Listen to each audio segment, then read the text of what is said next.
He's not one of those guys that became famous at 21 and got a lot of money. He was well into his 30s when he had his first record. That kind of served him well. But as the 80s decade wore on, Al's overall appeal became less universal. He scored a couple of other top-selling singles, including a recording of the theme from the popular TV show Moonlighting. But as for pop hits, he'd gotten too hip for the room. Things were changing around him, you know. Music trends were changing, and he had done the pop thing pretty much as he could do it. As a popular staple on pop radio, nothing was happening. Warner Reprise were really digging hard for material, trying to keep the success going. So they were looking for other songs, and I don't think it was an easy job. It becomes a little bit Al's chasing hits. I remember having a conversation on the bus one time, and I said to Al, you know, you're trying a lot of stuff.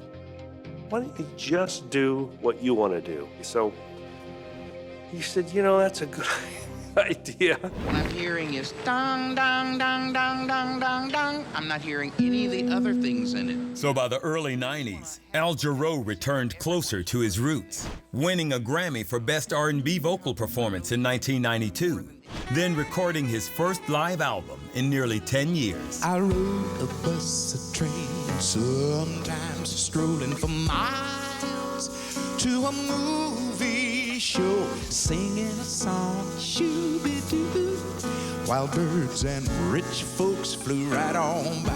I think that was part of his re-entry into the jazz world, make sure people knew, hey man, these are my roots.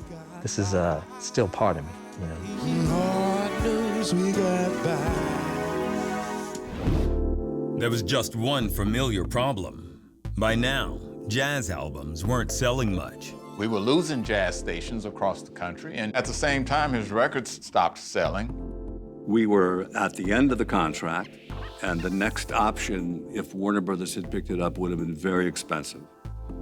And bottom line to it is they didn't want to spend the money because they'd rather take that money and put it into somebody new and young. At some point, Al Jerreau and Warner Brothers looked at each other and said, you know, well, maybe you want to make another record someplace else, Al. So in 1996, after 20 years together, Al Jerreau and Warner Brothers parted ways.